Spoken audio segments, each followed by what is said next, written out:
Our next speaker will be Shanie Kalikow. Shanie Kalikow, they, them, is an aspiring Yiddishist currently obsessing over heretical pasts, presents, and potentials, and completing a master's in Jewish studies and a master's in philosophy at the University of Amsterdam. Their talk is titled Der Epikoyres, Employing Yiddish, Crafting Heretics in Soviet Anti-Religious Propaganda. Thank you. Thank you so much. And thank you for the person who's helping me with the slides. I will be verbally noting what I want the next slide, so I apologize for that. Welcome to my presentation. As you've heard, it's called Der Epikoyres, Employing Yiddish, Crafting Heretics in Soviet Anti-Religious Propaganda. Next slide, please. Um, so how did I end up looking at an anti-religious movement, self-named Heretics, for traces of Yiddishkeit? My background is in studying the relationship between religion and politics, specifically the ways that people use religious faith, whether that be devotion to God, community, or good deeds, to inspire power and inform political movements.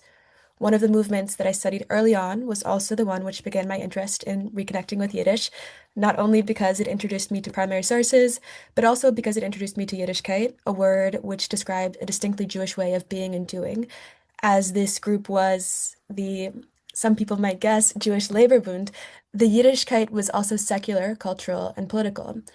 Through my research, I've come to understand that the role of Yiddishkeit and Jewishness as a whole in relation to political desires was different for many other folks who were born Ashkenazi Jews and practicing socialist or anarchist political radicals at the turn of the 20th century, such as the Jewish anarchists of the London-based Arbeiterfront, or even these Jews who were communists within the Soviet state who wrote, illustrated, and published the journal that is the subject of this presentation, Der Epikoyres. And this is how I came to these questions and this focus. How and why was Yiddishkeit employed in Der Epikoyres as a tool towards the creation of a future of anti-religious Soviet Jewry? Can Yiddish be employed against Yiddishkeit?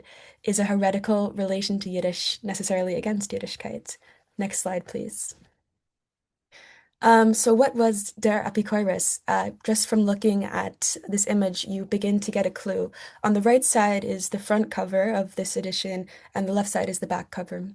And written across the top of this front cover, you see in a bold black font with a red underline, Epikoyres, a Yiddish word often translated into English as heretic.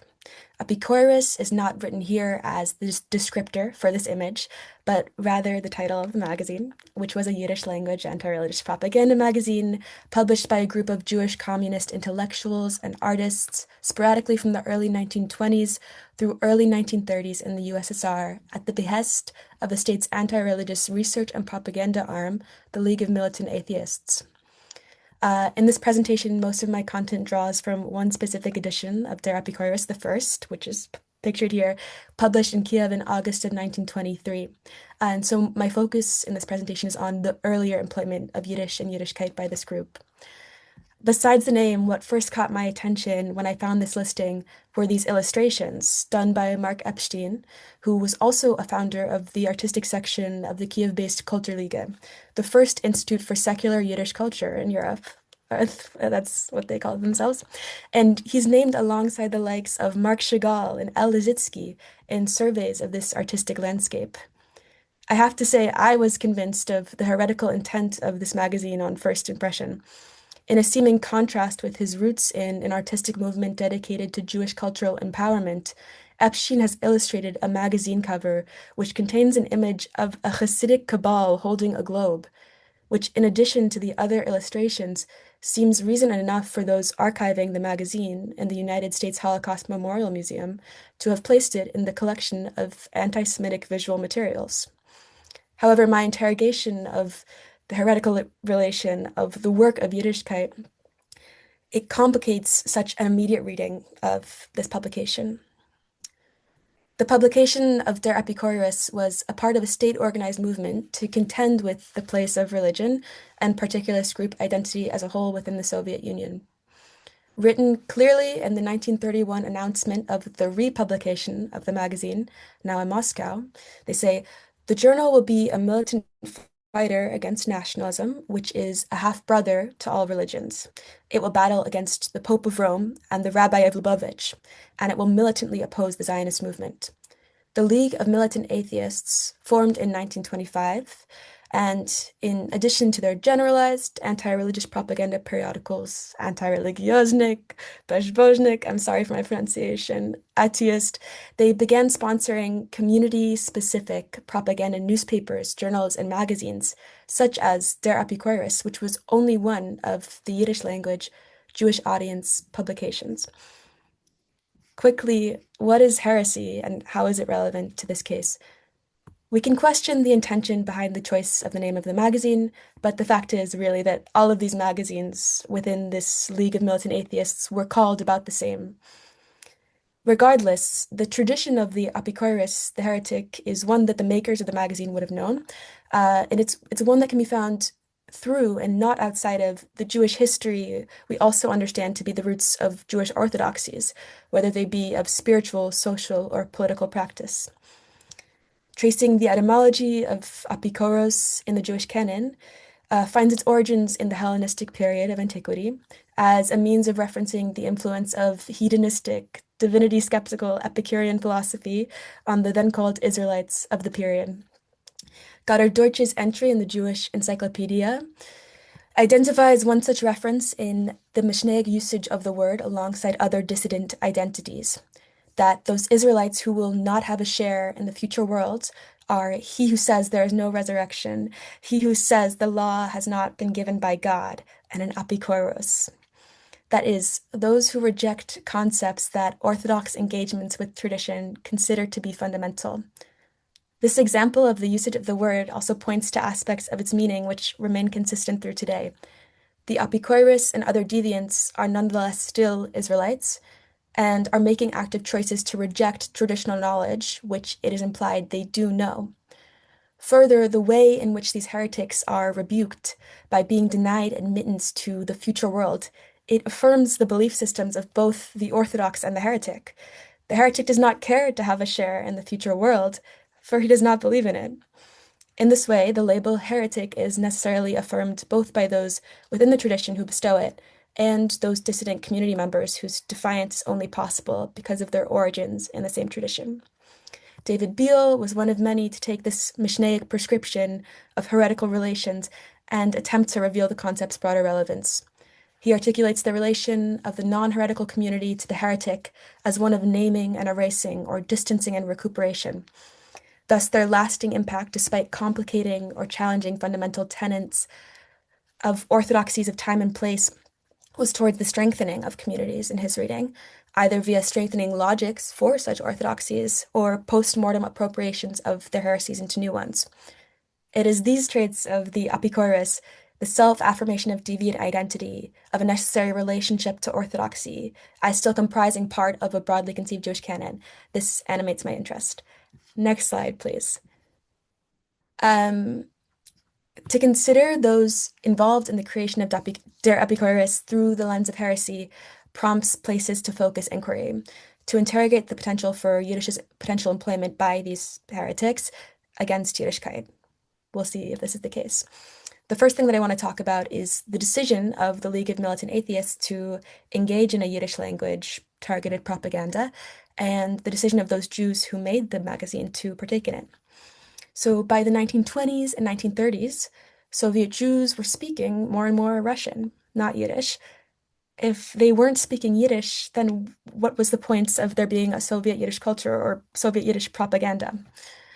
Here I looked a lot to David Schneer, who says the building of Soviet Yiddish culture was driven by a newly empowered socialist nationalist intelligentsia that wanted to create a secular Soviet Jew through the framework of Yiddish, rather than through linguistic and cultural assimilation that many Jews seem to embrace in the time and place. And this early intelligentsia, he writes, had relative autonomy. At the beginning of the 1920s, by the 1930s, they were largely translating broader Russian propaganda. But in the 1920s, the production of Soviet Jewish culture was still a Jewish affair. So this magazine was largely organized at its conception by and crafted by born Jews, passionate communists. Its deeper incorporation into an administration by the League of Militant Atheists shows a clear shift in this work. But the necessarily inward-rooted origins of these interventions is clear in what is on the screen. On the right is the title page to this pamphlet, and on the left is a like a preface. The right says, Testimony of the Militant Atheists regarding the goals and methods of anti-religious propaganda, which was originally written for the League of Militant Atheists by the head of the organization, Yaroslavsky. It was translated into Yiddish in 1930, and the picture on the left gives notice as to the changes that were made in this Yiddish translation. They say that which Yaroslavsky employed in his testimony was established exclusively regarding movements of Christian clericalism. We have some comments to give regarding what characterizes a Jewish clericalism. These changes were made by Froim Sprach, a Jewish communist active in Jewish cultural activities and translation specifically. He was eventually arrested and killed 6 years after the publication of this document during a purge for Bundist activities and continuing to advocate a Jewish specificity. This positionality is in stark contrast to Yaroslavsky himself, who was also born to a Jewish, seemingly intensely secular family. It was up to the Yiddishist Jews, it seems, to ensure the relevancy of the anti-religious effort, via, one might say, an infusion of Yiddishkeit.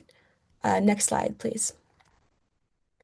Next, I'll talk about the implications for the standardization of Yiddish under and within state rule on the presence of Yiddishkeit in the Soviet Yiddish written in Der Epikoyres.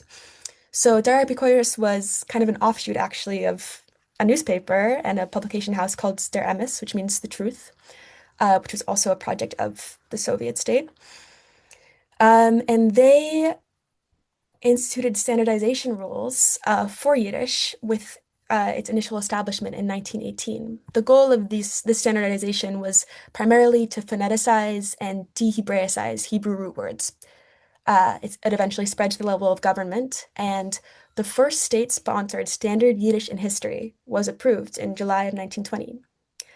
But it wasn't even that radical, because other proposals included new letters and the use of a Latin alphabet. But Itzik Zaretsky, who was the chief Soviet Yiddish reformer, he identified another reason for the transformation out of Loshen Kodesh. He said many Jews and Yiddish speakers, they were no longer Torah literate.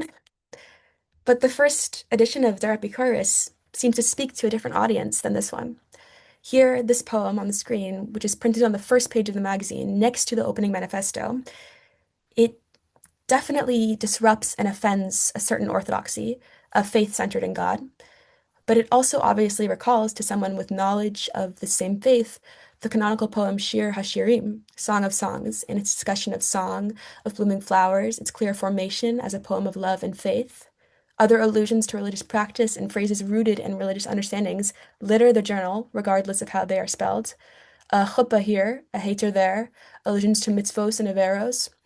The author seemingly recalled powerful symbols of faith towards a redirection of it, away from organized religion towards the communist cause.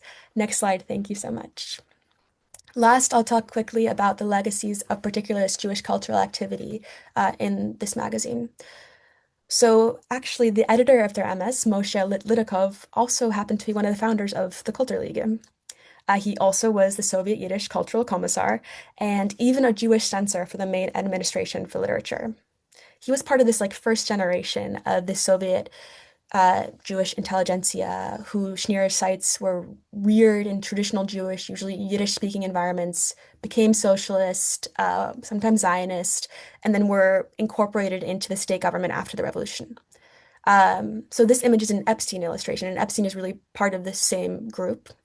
And it appears in the back cover of the magazine, as we saw earlier, but it's also on one of the inner folds. The religious globe-holding cabal I mentioned earlier, and on the print within the magazine, there's a caption, which you can see here. It says, Esra ha-modei ha'olam, die zehn Zellen fin der Welt. It's the same thing written twice, once in Hebrew, once in Yiddish.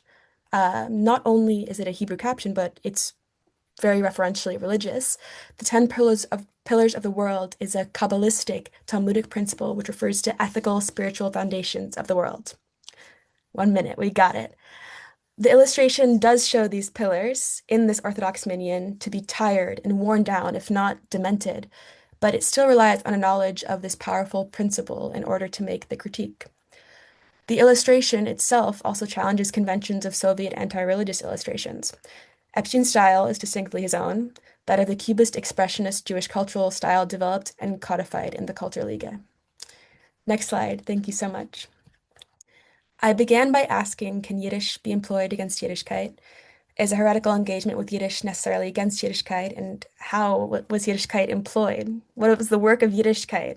And der Epikoyres is a tool towards the creation of heretics of some kind. I believe that the brief overview of this research presented here begins to give some of the answers to these questions.